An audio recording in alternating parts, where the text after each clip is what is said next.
গুৱাহাটীৰ বজাৰ বিলাহীৰ দামটো 60 টকা 80 টকা হয় সেই বিলাহী আকৌ এটকাও নাপায় কৃষকে সেই কথাটো চাওক আৰু সেই কৃষকজনে সেই বিলাহী যে আপোনাৰ সিঙিলে তাৰ পাছত ৰাখিবৰ কাৰণে এসপ্তাহ ৰাখিবৰ কাৰণে আপোনাৰ কোল্ড ষ্টৰেজৰ ব্যৱস্থাপনা নাই আজি গোলাঘাট মেৰাপানীৰ কৃষকে 1 কেজি বিলাহী তেওঁ এটকা দৰত আসলে বিক্ৰী কৰিবলৈ পোৱা নাই এনেকুৱা এটা পৰিস্থিতি আহিছে ছাগলী খুৱাবলগীয়া পৰিস্থিতি এনেকুৱা এটা অৱস্থা আপোনালোকে নিশ্চয় দেখিছে সেই কৃষকজনে বা তেনেকুৱা বহুত কৃষক অসমত আছে তেওঁলোকে বহুত কষ্ট কৰি আসলে কৃষি আপোনাৰ উৎপাদন কৰে ফসল উৎপাদন কৰে খাদ্য সামগ্ৰী উৎপাদন কৰে কিন্তু তেওঁলোকে আপোনাৰ মিনিমাম সাপোৰ্ট প্ৰাইচ নাপায়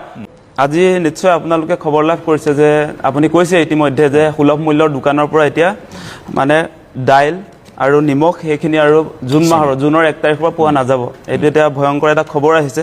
ইলেকশ্যনৰ সময়তটো আৰু কেইটামান ইয়াত সংযোগ কৰাৰ কথা আছিল অত্যাৱশ্যকীয় খাদ্য সামগ্ৰী আপোনাৰ গাখীৰ আৰু আপোনাৰ মিঠাতেল চাহপাত মিঠাতেল গাখীৰ এই তিনিটা তেওঁলোকে নতুনকে যদি চৰকাৰলৈ আহিব পাৰে তেনেহলে সুলভ মূল্যৰ দোকানত ৰাইজৰ কাৰণে এভেইলেবল কৰি দিয়াৰ প্ৰতিশ্ৰুতি আছিল তাৰ পাছত যুদ্ধৰ কথাটো ঘপককে আহিলে ইলেকশ্যন জিকাৰ পাছত যুদ্ধটো মই আগতেও কৈছো আপোনালোকক আকৌ এবাৰ ক'বই লাগিব মানে 26 ফেব্ৰুৱাৰী 2026 আসলতে ইৰাণ ইজৰাইল আমেৰিকাৰ যুদ্ধ আৰম্ভ হৈছে গতিকে সেই 3 মাহ ধৰি কিন্তু মানে ভাৰতৰ জনগণৰ পৰা আতৰাই ৰাখিছিল এই ক্ৰাইসিসটোৰ কথা যে ইৰাণৰ পৰা তেল আনিব পৰা নাই সেই কথা বতৰাবিলাক আহিছিল তেতিয়াও চৰ্চালৈ আহিছিল নিৰ্বাচন সন্মুখত থকাৰ কাৰণে ৰাইজৰ মাজত যি ধৰণে প্ৰচাৰ হ'ব লাগিছিল বা পলিটিক্যাল লিডাৰ্স বিলাকে ইলেকশ্যন সন্মুখত থকাৰ কাৰণে এই ক্ৰাইসিসটোৰ কথা আসলতে ৰাইজক নজনালে আৰু এতিয়া আপোনালোকে নিশ্চয় দেখা পালে যে 5খন ৰাজ্যৰ নিৰ্বাচনৰ শপত গ্ৰহণৰ পাছতে তেওঁলোকে এই ভয়াবহ পৰিস্থিতিক লৈ আসলতে ৰাইজক কিছু সাৱধানতা অৱলম্বন কৰিবলৈ মানে এতিয়া কৈছে প্ৰধানমন্ত্ৰীৰ পৰা আৰম্ভ কৰি আমাৰ বিজেপিৰ যিসকল আসলে নেতৃত্ব আছে তেওঁলোকে সঘনাই সেই কথা বতৰাবিলাক কোৱা শুনিছো আমি তাৰ সমান্তৰভাৱে আমি বেলেগ কথাও দেখিছো যে বিদেশ ভ্ৰমণ কৰিছে আমাৰ প্ৰধানমন্ত্ৰী নৰেন্দ্ৰ মোদী ডাঙৰীয়াই তাৰ পাছত বিদেশত ৰিলছ বনোৱা আমি দেখিছো এই ভয়াবহ সাইক্লোনৰ পৰিৱেশটোৱে তেওঁক সাগে ইমান আঘাত কৰিব পৰা নাই সেই কাৰণে এই ৰিলছ বিলাক আমি দেখিবলৈ পালো এই কথা বতৰাৰ মাজতে আৰু আপোনালোকে নিশ্চয় দেখা পাইছে যে এতিয়া কোৱা হৈছে যে আপোনাৰ ক্ৰুড অইলৰ যি আসলতে খাৰুৱা তেলৰ কেঁচা তেলৰ যি মূল্য বৃদ্ধি হৈছে আন্তঃৰাষ্ট্ৰীয় বজাৰত তাৰ কাৰণে আসলতে বাকি অত্যাৱশ্যকীয় সামগ্ৰীবিলাকৰ আসলতে দাম বৃদ্ধি হৈছে এই কথাটো যে কৈছে ক্ৰুড অইলৰ দামটো আসলতে এইকেইদিন অলপ কমিছে আজি আপোনালোকে নিশ্চয় জানে আজি আপোনাৰ পাৰ বেৰেল 96 হৈছে আজি অলপ দিনৰ আগত এসপ্তাহৰ আগত আপোনাৰ লগত যেতিয়া আমি ডিসকাস কৰিছিলো তেতিয়া 105 হৈছিল পাৰ বেৰেল আপোনাৰ আমেৰিকান ডলাৰ যদি চাই পাৰ বেৰেল 159 লিটাৰত আপোনাৰ $105 পৰ্যন্ত হৈছিল কিন্তু আজিৰ দিনটো $96 হৈছে গৰে কমিছিল কিন্তু আমাৰ ইয়াত বাঢ়ি গল এতিয়া আপোনালোকে নিশ্চয় দেখিছে যে আজি প্ৰায় 105 টকা পাৰ লিটাৰ পেট্ৰলত কিছুমান ঠাইতো আপোনাৰ প্ৰায় 108 টকা পৰ্যন্ত হৈ গৈছে গতিকে সেই কথা বতৰাবিলাক দেখিছো আৰু কেৱল ইৰাণৰ পৰা যে ভাৰতে তেল লয় তেনেকুৱা কাহিনী নাই আমাৰ ভাৰতবৰ্ষই প্ৰায় মানে 40খন মান দেশৰ পৰা ইম্পৰ্ট কৰে আমাৰ খাৰুৱা তেল আৰু এই ক্ৰাইসিসটোৰ সময়ত আমাৰলে এটা অফাৰ আহিছিল ৰাছিয়াৰ পৰা যে আপোনাৰ ৰাছিয়াৰ পৰা কম দামত খাৰুৱা তেল ভাৰতে আনিব পাৰিব আৰু সেইটো ৰেষ্ট্ৰিকশন লগাই দিলে ডনাল্ড ট্ৰাম্পে সেইটো কথাটো সকলোৱে জানে আৰু আপোনালোকে নিশ্চয় এটা কথা জানে যে আজিৰ দিনটোত আসলতে ৰাছিয়ান তেল মানে ৰাছিয়াৰ যিটো খাৰুৱা তেল সেই খাৰুৱা তেলৰ মূল্যটো হৈছে পাৰ বেৰেল আপোনাৰ 60 পৰা $70 বহুত কম আজিৰ দিনটোটো মানে ৰাছিয়াৰ পৰা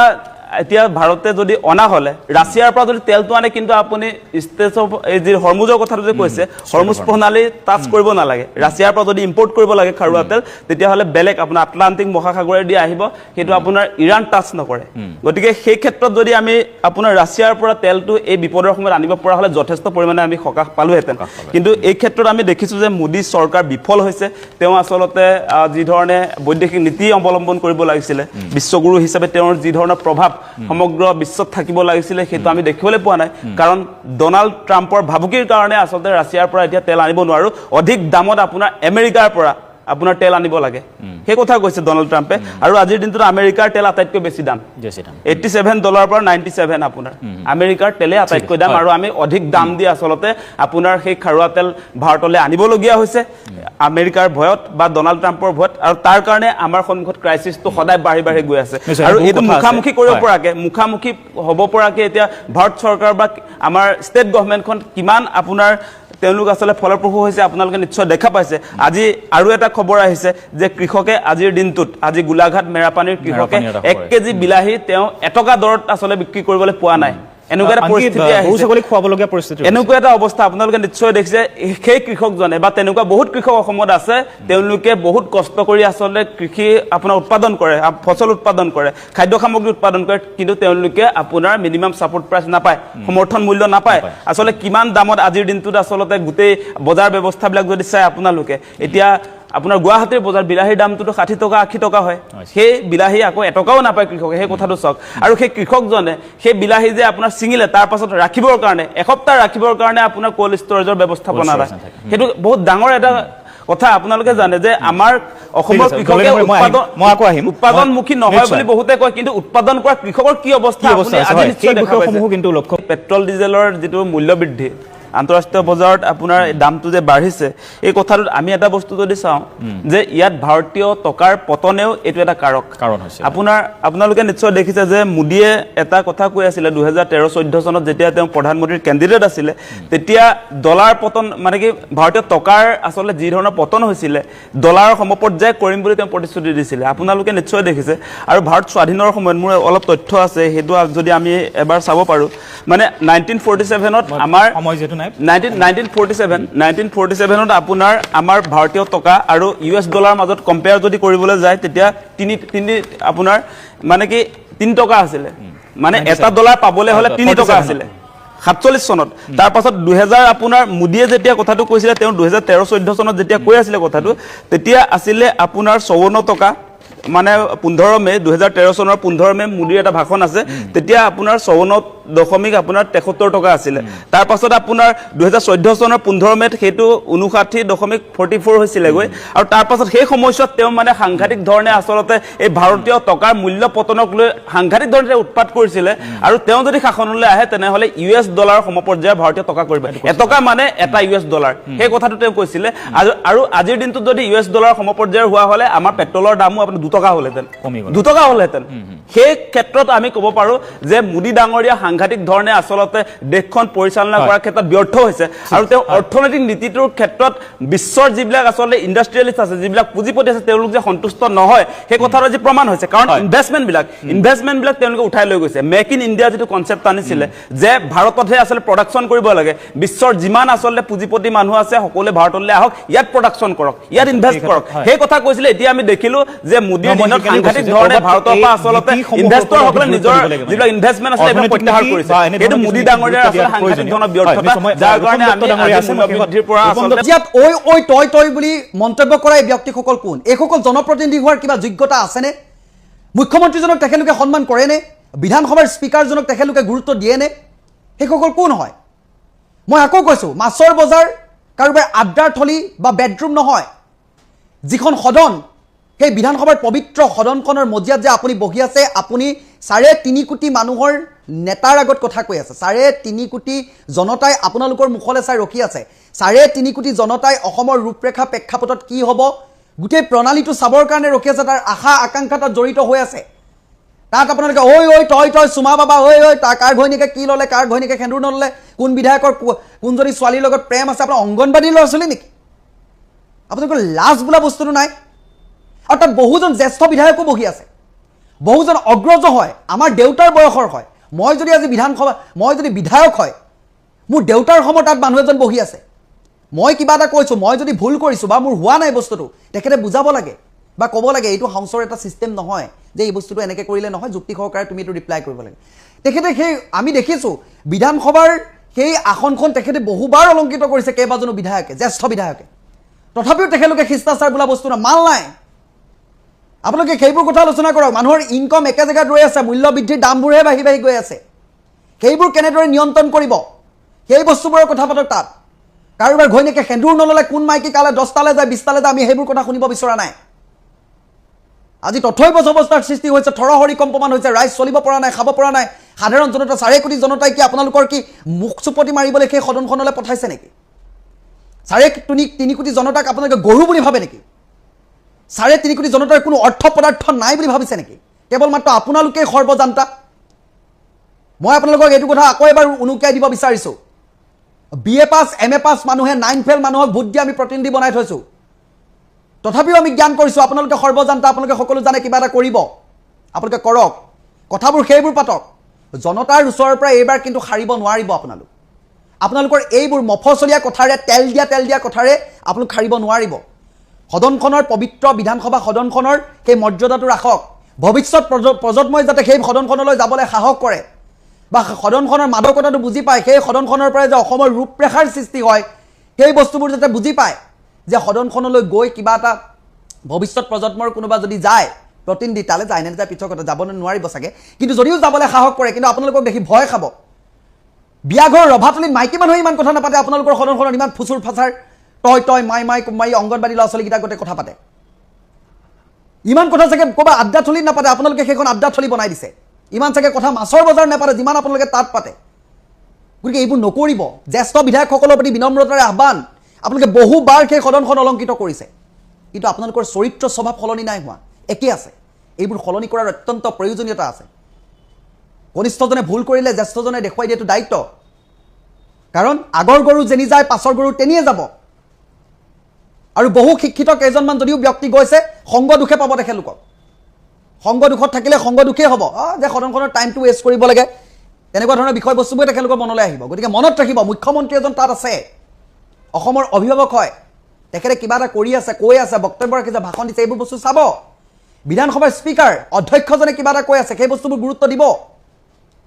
কেৱল কিতাপত লিখি নিয়া পিয়ে লিখি দিয়া কিবা এটা চুটলপি নিচিনাকৈ তাত গাই নিজৰ দায়িত্বটো সামৰি গোটেইখন শেষ নকৰিব সেইবোৰ চাবলৈ আমি পঠিওৱা নাই তাত নমস্কাৰ মই পবিত্ৰ মেছ বিধানসভাৰ অধ্যক্ষজন কোন অসমৰ মুখ্যমন্ত্ৰীজন কোন বৰ্তমান নিৰ্বাচিত হোৱা 126টা সমষ্টিৰ 125 জন বিধায়কে গম পায়নে এই বিধানসভাৰ অধ্যক্ষ বা মুখ্যমন্ত্ৰীজন কোন তেখেতলোকক কেনেদৰে সন্মান কৰিব লাগে সেই বস্তুটো তেখেতলোকে জানেনে যিয়েই নহওক লাগিলে সেয়া বিধানসভাৰ অধ্যক্ষজনে কথা কৈ থকা অৱস্থাত বা মুখ্যমন্ত্ৰী এজনে যেতিয়া বক্তব্য দি থাকে সেইখিনি সময়ত কেনেদৰে সদনত মাৰ্জিততা বজাই ৰাখিব লাগে শালীনতা বজাই ৰাখিব লাগে সেইখিনি কথা নজনা একাংশ বৰ্তমান সময়ত সেই বিধানসভাৰ মজিয়াৰ আসন শুৱনি কৰি বহি আছে গত সময়তো মই ভিডিঅ' প্ৰস্তুত কৰিছিলোঁ আৰু আজিৰ দিনটোতে এই বিষয়টো উত্থাপন কৰোঁ বুলি ভাবিলোঁ মুখ্যমন্ত্ৰী ডাঙৰীয়া অধ্যক্ষ ডাঙৰীয়া এই কথাবোৰ গুৰুত্ব দিব বুলি আশা কৰিছোঁ এই সদনৰ ভিতৰত বহি থকা 126 জন বিধায়কে কেৱল মাত্ৰ সেই হাউচটোত বহি নাথাকে তাত বহি থাকে 3.5 কোটি মানুহৰ সপোন বহি থাকে 3.5 কোটি মানুহৰ আশা আকাংক্ষা তাত জড়িত হৈ থাকে আপোনালোকে যিবোৰ বিজতৰীয়া কথাবাৰ্তা পাতি তাত হুলস্থুলীয়া পৰিৱেশৰ সৃষ্টি কৰে মই আকৌ কৈছোঁ সেয়া বেডৰুম নহয় কাৰো সেয়া মাছৰ বজাৰ নহয় সেয়া কোনো আড্ডাৰ থলি নহয় গৰু ছাগলী মিয়াৰ দালাল চুমা বাবা তোৰ ঘৈনী কি হ'ল তই মনে মনে থাক ঐ মনে মনে থাক ঐ তই শব্দবোৰ কোনে ব্যৱহাৰ কৰে মুখ্যমন্ত্ৰী এজনে ভাষণ দি থকা বা মন্তব্য বক্তব্য ৰাখি থকা অৱস্থাত অধ্যক্ষজনে কিবা এটা কৈ থকা অৱস্থাত যেতিয়া এনেকুৱা ধৰণৰ পৰিৱেশবোৰ এই অংগনবাদী খিচিৰি খাবলৈ কাজিয়া কৰাৰ দৰে পৰিৱেশৰ সৃষ্টি কৰিব এইসকল বাৰু আমাৰ জননেতা নেকি এইসকল আমাৰ জনতাৰ প্ৰতিনিধি কেনেকৈ হ'ব পাৰে তেখেতলোক প্ৰতিনিধি আপুনি নিৰ্বাচনত জয়যুক্ত হলো বুলিয়ে এই কথাটো ভাবি নল'ব যে আপুনিয়েই সৰ্বে সৰ্বা আপুনিয়েই সকলো মাত্ৰ 5টা বছৰ এই 5টা বছৰৰ ভিতৰত আপোনাৰ এই গোটেই কাৰ্যক্ৰমণিকা ৰাইজে লক্ষ্য কৰিব তাৰ পাছতে আপুনি 5 বছৰ পিছত যেতিয়া জিৰণি ল'ব তেতিয়া আপুনি অনুভৱ কৰিব মই সদনখনত গৈ কিয় চিঞৰ-বাখৰ কৰিছিলোঁ অযথা কথাবাৰ্তা বিতৰ্ক এটা কৰিলে যুক্তি সহকাৰে যি ৰিপ্লাই কৰিব নোৱাৰে প্ৰত্যুত্তৰ দিব নোৱাৰে তাৰ পাছত আপোনালোকে সদনখনত চিঞৰ-বাখৰ কৰি কেৱল মাত্ৰ উত্তাল কৰি ৰাখিব বিচাৰে তাত কোন মুখ্যমন্ত্ৰীয়ে কথা কৈছে তাত একো গুৰুত্ব নাই কোন বিধানসভা স্পীকাৰে কিবা কথা কৈ আছে তাত একো গুৰুত্ব নাই কেৱল মাত্ৰ নিজৰ মাজতে যেনেকৈ খোৱা কামুৰা লাগি থাকে এই স্কুলৰ ল'ৰা ছোৱালীকেইটাই তেনেকুৱা ধৰণৰ অৱস্থা গালু বালু খোলাকুটি তাল অসমৰ ৰাইজে ইমান কৈ আছে যে এখন মাছৰ বজাৰ নকৰিব বিতৰ্ক কৰক বিতৰ্কত ঘৈণীক মাজত নোসোমাব আপোনালোকে বিতৰ্কবোৰ কৰক কাৰ ঘৈণীকে সেন্দুৰ নলয় সেইটো বিতৰ্কত নানিব আপোনালোকে বিতৰ্ক কৰক কাৰ লগত কোন বিধায়কৰ প্ৰেম আছে কোন নিৰ্বাচিত হ'বলৈ বা প্ৰতিনিধিৰ প্ৰেম আছে সেইবোৰ কথা আপোনালোকে আলোচনা কৰিব নালাগে এই প্ৰেম প্ৰণয় সেন্দুৰ এইবোৰ কথা আলোচনা কৰিবলৈ আপোনালোকক সদনত পঠিয়াই মই বাৰে বাৰে কৈছোঁ জ্বলন্ত সমস্যা বহুত আছে ৰাইজ বৰ্তমান থৰহৰি কম্পমান খাবলৈ নাইকিয়া হৈছে ইনকামৰ পথ একো নাই যিমান ইনকাম আছিলে সিমানতে ৰৈ আছে বস্তু বাহনী দামবোৰে ওপৰলৈ গৈ আছে গতিকে আপোনালোকে যুক্তি সহকাৰে কথাবোৰ পাতক আৰু মুখ্যমন্ত্ৰী এজনে বক্তব্য দি থাকোঁতে এই বিৰোধী বিধায়কে হওক বা শাসক পক্ষৰে বিধায়ক হওক কেনেকৈ শালীনতা বজাই ৰাখিব লাগে এই ন্যূনতম শিষ্টাচাৰখন আপোনালোকে বুজক শিকক কাৰণ কি বহুজন তাত বয়োজ্যেষ্ঠ মানুহ আছে বহুজন বয়োজ্যেষ্ঠ মানুহে ইমানবাৰ বিধানসভাৰ সেই আসনখন অলংকৃত কৰিলে তথাপিও তেখেতলোকৰ মাল বোলা বস্তু নাই একো নাই তেখেতলোক বহিব লাগে নে তাত বহি আছে জিকাই পঠাইছে বহিছে কাৰণ কোনোবাই কিবা কৈছে চিঞৰিব লাগে ঐ তই মাৰি কথা ক'ব লাগে কিমানখিনিহে জানে তাতকৈ বেছি একেলোকে একো কৰিব নোৱাৰে বোলে জ্যেষ্ঠ হৈ কনিষ্ঠক কিবা এটা দেখাওঁ বোলে হাউচটোত এনেকৈ কৰিব নালাগে বা যুক্তি সহকাৰে ডিবেট এনেকৈ কৰিব লাগে নতুনত্বৰ এটা সৃষ্টি কৰিব লাগে সেইবাবে চাগে কয় জ্ঞানী মানুহ তালৈ নাযায় গৈ পোৱা নাই তালৈ যিকেইজনো গৈছে তাত গৈ মানে সংগ দুখত পৰি যে সংগ দুখে পালে তেনেকুৱা ধৰণৰ অৱস্থাবোৰ সৃষ্টি হৈছে সংগ দুখত পৰি বোলে এইটো কথা একো নাই দেখোন এনেকৈ চিঞৰ মাৰি দিলে গোটেইখন হৈয়ে যায় কেনেকৈ মানে সদনৰ টাইমটো নিয়াওঁ সেই বস্তুটোৰ ওপৰত লাগি থাকে আমাৰ 3.5 কোটি মানুহে আপোনালোকৰ মুখলৈ চাই ৰখি আছে অসমখনৰ প্ৰেক্ষাপট কি হ'ব ৰূপৰেখা কি হ'ব এই কথাবোৰ আলোচনা কৰিব বুলি আশাৰে ৰখি আছে কিন্তু আপোনালোকে তাত গৈ কি কৰে কাৰ ঘৈণীয়েকে কি কৰিলে কাৰ ঘৈণীয়েকৰ কাৰ লগত প্ৰেম প্ৰণয় আছে কাৰ কি হ'ল ঐ মিয়াৰ দালাল ঐ চুমাৰ দালাল ঐ চুমা বাবা ঐ কিবা ঐ তই মানে কি এইবোৰ আপোনালোকক এইবাবেই নিৰ্বাচন কৰি পঠাইছে নেকি লাষ্ট লাগে মানে সদনখনৰ আপোনালোকে নাভাবিব যে অসমৰ বাতৰি অসমৰ মানুহে চাই এখন ডিজিটেল ইণ্ডিয়া এডন নেটৱৰ্কিং ছাইটত জড়িত এটা বিষয়বস্তু গতিকে সমগ্ৰ অসম ভাৰতৰ মানুহে বিশ্বৰ মানুহে সকলোবোৰ দৃষ্টি নিক্ষেপ কৰে গতিকে আপোনালোকৰ এই আচৰণবোৰে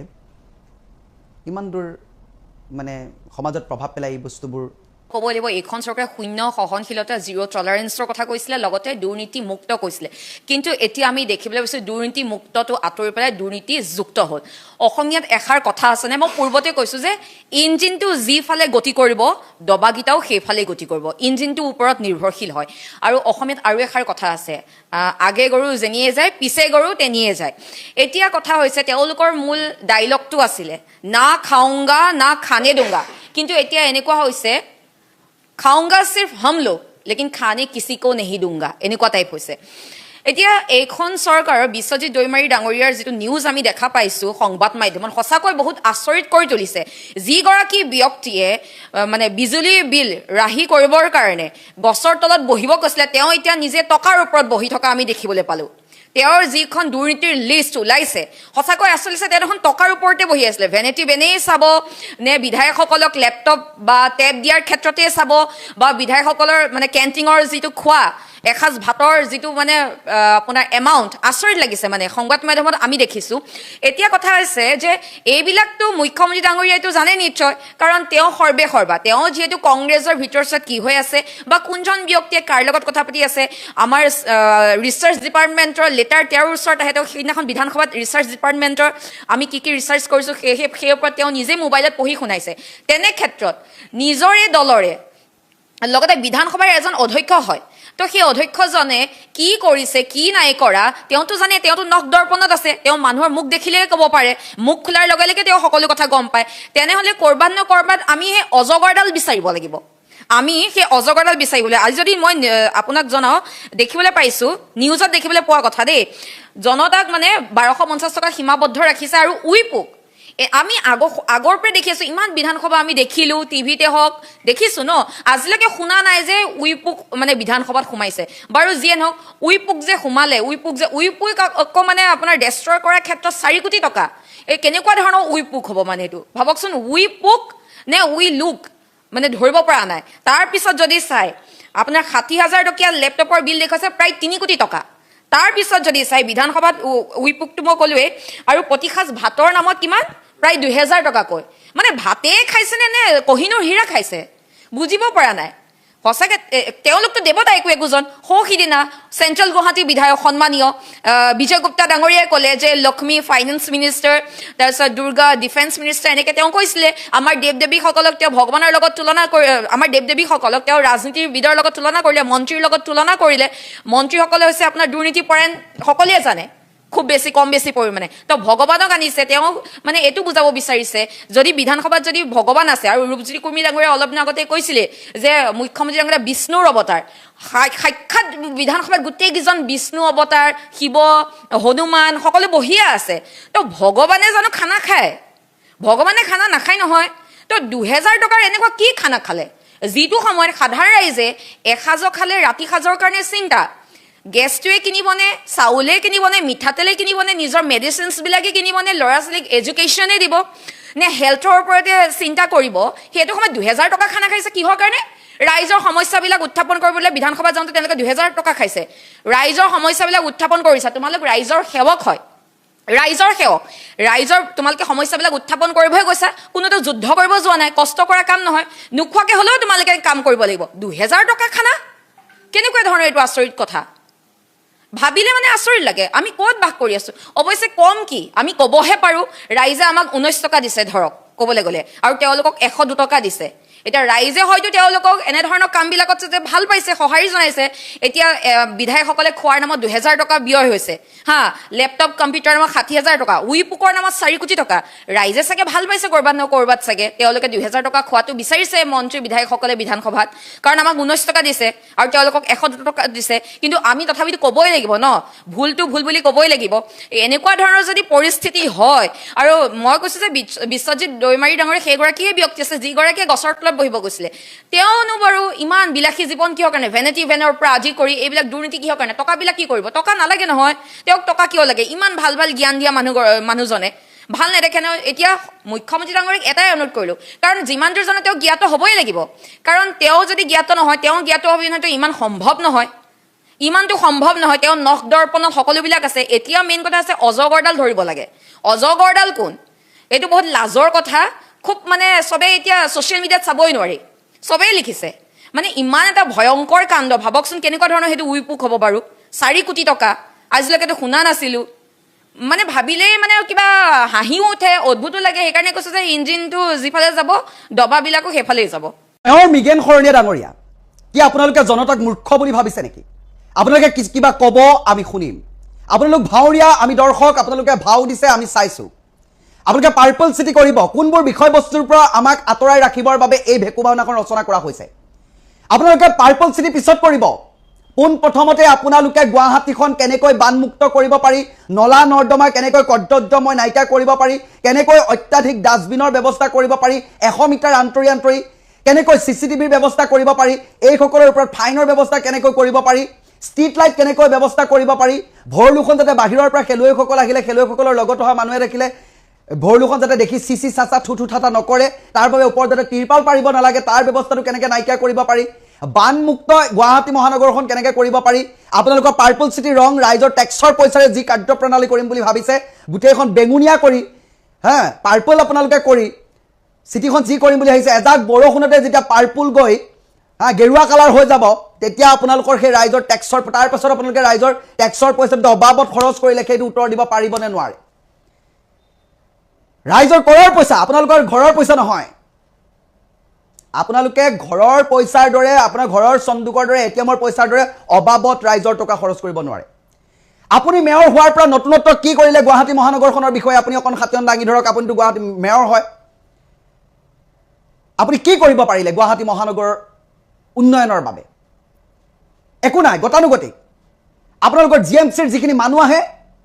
আমি গুৱাহাটীত বসবাস কৰা 8টা বছৰ হ'ল জিএমচি মানুহে দম এৰি থৈ যায় বাছি তেখেতলোকে দেখিলেও জাবৰৰ দম অত্যাধিক থাকিলে তাত বাছি দেখিও নেদেখাৰ ভাও জুৰি গুচি যায় সেইসকলৰ ওপৰত কি ব্যৱস্থা কৰিব সেইবোৰ কথা কওক কিয় ৰাইজৰ টকাবোৰ আপোনালোকে হৰাজ কৰিব বিচাৰিছে আপোনালোকে যদি নোৱাৰে একো ইছ্যু ডাইভাৰ্ট কৰিবৰ কাৰণে এই কামবোৰ কৰি নাথাকিব মূল্যবৃদ্ধিয়ে জুৰুলা কৰা ৰাইজ এনেই অতিষ্ঠ বৰ্তমান সময়ত না জল না থল ল'ৰা ছোৱালী পঢ়া শুনাটো বাদৰে কথা খাই বৈ জীয়াই থাকিবলৈও মানুহৰ কষ্ট হৈছে এইখিনি সময়তো তথাপিও ৰাইজে টেক্স দি আছে দুৰ্দশাগ্ৰস্ত অৱস্থা ৰাইজ মৰিছে তথাপিও টেক্স দি আপোনালোকক জীয়াই ৰাখিছে আপোনালোক চলি আছে চৰকাৰক চলাই ৰাখিছে কিন্তু আপোনালোকে ৰাইজৰ টকাবোৰ অবাধে খৰচ নকৰিব বহুত কষ্টৰ পইচা ৰাজকোষত থকা পইচা বহুত কষ্টৰে জমা কৰা পইচা পাই ৰাইজৰ টকা পইচা গতিকে আপোনালোকে মন গ'লে বুলি হকে বিহকে এই অনৰ্থক পদক্ষেপবোৰ লৈ এইবোৰ বজাৰ নকৰিব ইছ্যু ডাইভাৰ্ট কৰিবৰ কাৰণে এইবোৰ নকৰিব আপুনি ইছ্যু ডাইভাৰ্ট কৰিবৰ কাৰণে এইবোৰ কৰিছে পাৰ্পল চিটি কৰি আপুনি ৰং দি বান্দৰী খুন্দৰী কৰিব বিচাৰিছে বাল্টিঙে আপুনি ৰং খালিলেও বান্দৰী খুন্দৰী কৰিব নোৱাৰে গুৱাহাটী মহানগৰীৰ এজাক বৰষুণত পাৰ্পল চিটি ওলাই যাব তেতিয়া কি উত্তৰ দিব আপুনি যদি কয় বোলে ৰং খানি দিয়াৰ পিছৰ পৰা বান নহয় তেতিয়া আপুনি কৰক ক'ব লগা নাই মেয়ৰ মিগেন শৰণীয়া ডাঙৰীয়া ৰাইজৰ টকাবোৰ অপব্যৱহাৰ কৰিবলৈ আপোনাক কোনে অধিকাৰ দিলে বা আপোনালোকক কোনে অধিকাৰ দিলে ৰাইজৰ টেক্সৰ পইচাবোৰ আপোনালোকে যে সমাজৰ বাবে ব্যৱহাৰ নকৰি গছত গৰু উঠা হুলুঙাই কাণ বিন্ধাৰ দৰে কামবোৰ কিয় কৰিব বিচাৰি আছে সমাজখনৰ বাবে কি লাভ হ'ব এইবোৰ কৰি গুৱাহাটী মহানগৰবাসী কি লাভ হ'ব গুৱাহাটী মহানগৰীত এজাক বৰষুণ দিলে সমগ্ৰ পাৰ্পল চিটি বেলেগ ৰঙলৈ ৰূপান্তৰিত হ'ব আপোনাক কেইখনমান ফটো দেখুৱাইছো চাই লওক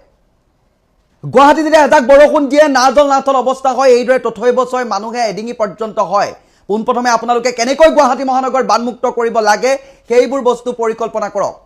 গুৱাহাটী মহানগৰীৰ চাফ চিকুণতাৰ ওপৰত গুৰুত্ব দিয়ক আজি গুৱাহাটী মহানগৰীত থকা 8টাকৈ বছৰ অতিক্ৰম হ'ল কিন্তু 8টা বছৰ কেৱল মাত্ৰ ট্ৰেফিকৰ কেইটামান লাইটৰ বাহিৰে ষ্ট্ৰীট লাইট জিৰ' ডাষ্টবিনৰ ক্ষেত্ৰত জিৰ' জিএমচিয়ে যিখিনি বস্তু বাহনি লৈ যায় যি লেতেৰা গেলা পচা লৈ যায় সেই বস্তুখিনি নিয়াৰ ক্ষেত্ৰত জিৰ' বাছি নিয়ে কৰবাত দমে দমে থাকি যায় দেখিলেও তেখেতলোকে নুচুৱাৰ ভাও ধৰি পাৰ হৈ গুচি যায় বৰ্তমান আপোনালোকে 30 টকাকৈ লোৱা ব্যৱস্থাও কৰিছে তাৰ পাছতো একে ভেকু ভাওনাখন হ'ব মানুহটো একেখিনিয়ে গতিকে চৰিত্ৰ সলনি নহয় এটা কথা মনত ৰাখিব ৰাইজৰ টকাবোৰ আপোনাৰ দেউতাৰ পৈতৃক সম্পত্তি নহয় গতিকে ৰাইজৰ টকাবোৰ টেক্সৰ পইচাবোৰ যাতে ভাল কামত খৰচ হয় যাতে সমাজৰ উন্নয়নমূলক কামবোৰত খৰচ হয় আপুনি মোক এটা উত্তৰ দিয়ক এই পাৰ্পল চিটি যদি কৰা হয় গুৱাহাটী মহানগৰ কি হ'ব এনেও আমাৰ ইয়াত পানীৰ অভাৱ নাই ভেনিছ কৰি পেলাওক এইখন স্মাৰ্ট চিটিৰ কথা আপোনালোকে যে ইমান গালে আজি এই 10টা বছৰ শাসনকালৰ কথাটো মই বাদেই দিলোঁ আপোনাৰ দায়িত্ব লোৱাৰ পৰা আপুনিনো কেইটা কাম কৰিলে কিনো কৰিলে নতুনত্ব তাৰে এটা হাতীয়ন যদি দাঙি ধৰিব কওঁ আপুনি পাৰিব জানো ৰাইজৰ আগত নোৱাৰে কেৱল মাত্ৰ আপোনালোকে গছত গৰু উঠাৰ দৰে আপোনালোক ভাল এজন ভাউৰীয়া আপোনালোকে অভিনয় কৰে আৰু অভিনয়বোৰ আমি উপভোগ কৰোঁ আপোনালোকে কয় আমি শুনো আপোনালোকে সংবাদ মাধ্যম সম্বোধন কৰিব তাৰপিছত আপোনালোকে ঘোষণা কৰিব যে আমি গুৱাহাটী পাৰ্পল চিটি কৰিম ৰঙৰ পিছত দৌৰাৰ আপোনালোকৰ কাৰণটো কি কন্ট্ৰেক্টটো কাক দিলে আপোনালোকে এই যে গোটেই গুৱাহাটী মহানগৰ পাৰ্পল চিটি কৰিম বুলি যে কৈছে ৰং বেঙুনীয়া হালধীয়া ঢেৰ কৰিব একো ক'ব লগা নাই মই এইটো কথাই ক'লো বান্দৰীক কেতিয়াও সুন্দৰী কৰিব নোৱাৰি হাজাৰ আপুনি বাল্টিঙে ৰং খানিলেও গুৱাহাটী মহানগৰীৰ যিটো তথৈবচ অৱস্থা পুতৌ লগা এই ষ্টেডিয়ামৰ কাষত যেতিয়া বাহিৰৰ পৰা খেলুৱৈসকল আহে ভৰলুখনৰ কাকটো আপোনালোকে প্ৰথম পাৰ্পল কৰক মানুহক দেখুৱাওক যে ভৰলুৰ অৱস্থা কি এই কথাবোৰ আপোনালোকে আলোচনা কৰক এই কথাবোৰ আপোনালোকে পাতক ভৰলুখন বাহিৰৰ পৰা খেলুৱৈ কেইজনমান আহিলে বাহিৰৰ পৰা চাবলৈ অহা মানুহে ভৰলুখনৰ কৰ্তব্যমৰটো নেদেখিবলৈ আপোনালোকৰ এই অৱস্থা যে এটা ত্ৰিপাল পাৰিব লাগে ওপৰত নেট পাৰিব লাগে ওপৰত সেই বস্তুবোৰ কি কৰিব পাৰিব কেনেকৈ নিষ্কাশন কৰিব পাৰিব সেই বস্তুবোৰ নাই কেৱল মাত্ৰ মই আপোনালোককো দুখ দিবলৈ যোৱা নাই আমাৰ একাংশ অলগদ্ধ মূৰ্খ কেৱল মাত্ৰ জীৱশ্ৰেষ্ঠ হিচাপে খুব ধুনীয়া মানুহ হিচাপে আছে মগজ এটা লৈ তেখেতলোকৰো কিছুমান সমাজৰ কাৰণে অৰিহণা থকাটো দায়িত্ব কেৱল যে আপোনালোকে কৰিব লাগিব তেনেকুৱা কথা নহয় কিন্তু আপোনালোকে সেই ডিপাৰ্টমেণ্টটো চম্ভালি আছে কাৰণে আপোনালোকে সেই কৰাটো অত্যন্ত প্ৰয়োজন আপোনালোকে প্লাষ্টিক বন্ধ কৰিম বুলি কয় প্লাষ্টিকৰ আপোনালোকে কোম্পানী বন্ধ নকৰে আপোনালোকে আহি যেতিয়া প্লাষ্টিকৰ এই পলিথিন কেইটামান খুচুৰা ব্যৱসায়ী দোকানত গৈ আপোনালোকে হামলা দিব সেইটোৱে কি সমাজখনৰ বাবে কিবা কাম হ'ব নেকি আপোনালোকে শিখৰ গুটখা খাবলৈ ৰাইজক অনুৰোধ জনায় কিন্তু কোম্পানী বন্ধ নকৰে সেই দোকানকেইখনত গৈ আপোনালোকে ঘূৰি কেৱল মাত্ৰ কথা কেইটামান কৈ গুচি আহে সেইটোৱে কিবা সমাজৰ বাবে লাভ হ'ব নেকি মদ খালে আপোনালোকে ফাইন লয় ৱাইন শ্বপৰ আপোনালোকে কেনেকৈ কমাব পাৰি সেই বস্তুটো আপোনালোকে নকয় কিন্তু খাই অহাৰ পাছতে এই ৱাইন শ্বপৰ অকণমান আগলৈ আহি পুলিচকেইটা ৰখি থাকিব মানে তহঁতি খা আৰু আমি ধৰিম আৰু টেক্স মানে চৌদিশে কেৱল মাত্ৰ যন্ত্ৰণা কেৱল মাত্ৰ জনতাক মাধ মাৰ তাৰ বাহিৰে একো নহয় এই কামবোৰ কিয় হৈ আছে আপোনালোকে যিখন চকীত বহি আছে বা বহিবলৈ পাইছে এই চকীখনৰ মৰ্যাদাটো অন্তত ৰাখিব আপোনালোকক ক'ব বিচাৰিছোঁ যে আপোনালোকে ডাষ্টবিনৰ ব্যৱস্থা কৰক কেনেকৈ নলা নৰ্দমাবোৰ প্ৰতিটো দিনেই চাফা চিকুণ কৰিব পাৰি সপ্তাহত চাফা কৰিব পাৰি সেই ব্যৱস্থাবোৰ আপোনালোকে হাতত লওক বছৰেকৰ মূৰত এদিন ধুমকেতুৰ দৰে কিছুমান কাৰ্যপ্ৰণালী কৰে এনেকুৱা দেখুৱাই দিব বিগ ব্ৰেকিং কৰি যাতে মেয়ৰ মিগেন শৰণীয়ে সদায় যাতে ঝাৰু লৈ ঘূৰি ফুৰে তেনেকুৱা ধৰণৰ কাম কৰি দিয়ে আপোনালোকে ক্ৰেডিট লোৱাত ভাল বেয়া নাপাব ব্যক্তিগত ভাল সম্পৰ্ক কিন্তু ৰাজহুৱা স্বাৰ্থজনিত কথাৰ বাবে আপোনাক এইকেইটা কথা ক'বলগীয়া হৈছে কাৰণ পাৰ্পল চিটিয়ে ৰঙে আমাক এতিয়া একো নকৰে আপুনি চাফ চিকুণতাৰে কেনেকৈ ৰাখিব পাৰি সেই বস্তুটো আপোনালোকে কৰকচোন ৰং বিৰঙৰ খেলা বহুত হ'ব সেই যোনকেইখন আপোনালোকে দলং বনালে সেই দলংকেইখনত CCTV কেমেৰা কি হৈ আছে কেতিয়াবা চাইছে এক্সকেলেটৰকেইখন কি হৈ আছে চৰকাৰৰ ফালৰ পৰা দৃষ্টি নিবদ্ধ ৰাখিছেনে গোটেই শিখৰৰ পিক